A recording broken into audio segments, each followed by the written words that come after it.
Hey, my name is Meg Waddell. I'm going to be teaching your behaviorism / dog training class. I thought it would be really great for you guys to have a good grasp on how we learn, how animals learn, and how our environment affects our learning at your age. I wish I had had all this at your age. So, I'm going to get right into it to start with, and then you guys can play a game. So, when I talk about these words, I want you to forget what you think you know about the words already and learn them like they're brand new words that you're just learning the definition to for this class. So, the first word that I'm going to talk about is reinforcement. And reinforcement in this context will be defined as something that happens that makes a behavior more likely to happen again. So, something that happens that makes a behavior more likely to happen again. Now, on the other side, punishment is something that makes behavior less likely to happen again. So, it's really easy to get stuck in your emotions when you're talking about these things because we're going to be using examples for our next class. And I have a dog client here. Beaner, come here. You want to say hi? Want to say hi? Oh, that's a good boy. Here you go. You have a cookie. Yeah. So, it's really easy to get into your emotions when we're talking about these things, but I think if you can remain flexible, that you'll be able to understand it more instead of getting caught in negative is bad or punishment is bad. Just so you guys know, I don't use any aversives in my dog training. I don't shake cans of pennies or use a shock collar or prong collar or anything like that. I use all very kind and humane methods, and a lot of people call it positive reinforcement, but I hope with this class you'll understand why that may not be the best name for it. But to get back, so reinforcement is something that happens to make a behavior happen again, and punishment is something that happens that will make the behavior less likely to happen again. Now, you also have positive and negative. Now, when I say positive, I don't mean like, yay, happy, positive. I mean, we're adding something. There's something for the environment getting added, whether it's food or you can add things for punishment, which would be something like a shock collar. So all positive means isn't good. Positive means something is being added. So negative, really? I think Beaner wants some water. You guys can walk with me. Negative means something's being taken away. So, when we have positive reinforcement, that means that something is being added that's going to make the behavior happen again. An example of that would be when Beaner here comes to me, I give him a cookie. So he's going to be more likely to come back to me. Now, also, his behavior is affecting me. He barked at me and flipped his water bowl, and I went and refilled it. Probably going to do it again next time. All right.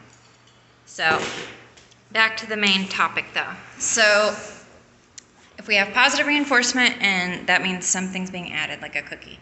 If we have that makes the behavior more likely to happen again. If we have positive punishment, so we're adding something to make the behavior less likely to happen,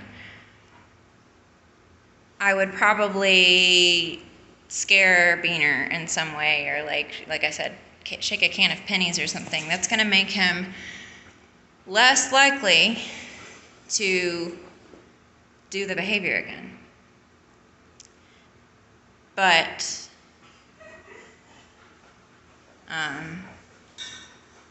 we'll get into it later, but there's some consequences to some of these. There's always a consequence to it, whether it's a good consequence or a bad consequence. So we've got positive reinforcement, which is adding something that makes the behavior repeat. So you'd be adding a cookie that would make the behavior repeat.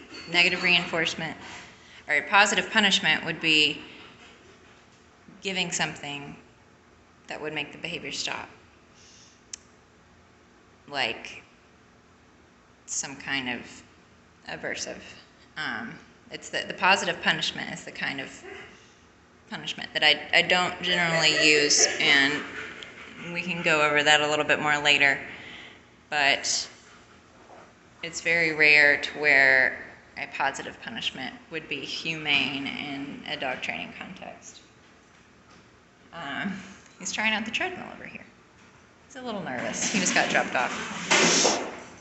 All right, so on to the negative. So the negative reinforcement would be something was taken away that would make the behavior more likely to happen again.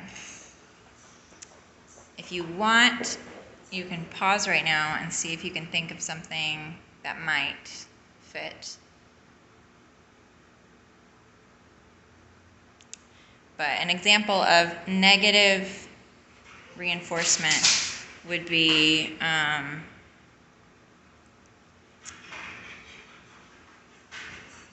so the dog is wearing some kind of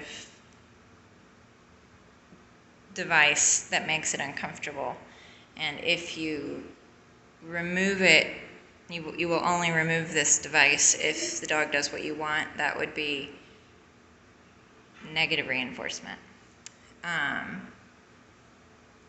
So remember, it's just something that will make the behavior less likely to happen again. Oh my goodness. I know. Now, we have also negative punishment, which means if you remove something, the behavior will be less likely to happen again. So an example of this might be if the dog isn't sitting and you're asking it to sit, then keeping the treats away from the dog is you're taking something that's going to make that behavior less likely, so the dog's not understanding what's going on. As you can see, these all kind of play into each other. I'm going to have some better examples next week, but for this week, I just want you to really understand that positive means adding, and negative means taking away, and reinforcement means that it's more likely to happen again, and punishment means it's less likely to happen again. Now, this can get very complicated very quickly. We'll probably spend most of our next class addressing which one is which so that we can really understand. But for now, I want you to play a game. I want you to get your clicker. You should have a clicker. And I think I told you all to bring snacks. Humans don't really need the snacks. Usually just the knowledge that we've done the right thing is enough. But I want you to get your clicker, and I'm going to have you train your partner to do something absolutely ridiculous, but you're only allowed to use your clicker. You're not allowed to use words. I'll email my assistant so that they can help you out more with this. But the clicker, once upon a time there was a man named Pavlov. You may have heard of him, and he noticed that the dogs were salivating that he had whenever he gave them food. So he started to ring a bell and then give them food, and then he noticed that the dogs didn't even need to see the food at that point. They became conditioned to salivate whenever they heard the bell. So this is kind of that. For a dog, I would click it and give them a treat maybe 20 times to where they really start to understand, oh, every time I hear this wonderful sound, I'm gonna get a treat. And then at that point, I'll be able to mark very specific behaviors that I like. That's how you get cute things of dogs, like putting their hand on their nose, or doing really complex tricks. As a lot of people, we use the clicker. What is that, Beaner? You want to say hi again? Yeah. Yeah. You're a sweet puppy. So the clicker is kind of like that bell, and you can use it to mark when your learner is doing exactly what you want them to. And I wanted you guys to do this exercise because it's kind of fun and silly, but it's also really helpful to understand that the dog's just guessing. The dog has no context. To the dog, sitting or laying down means nothing to them until it's been reinforced. So I'm going to give you the directions for this game, and good luck, and hopefully I'll see you next week. Hopefully we've kicked this COVID. I can't wait to meet you guys. Bye.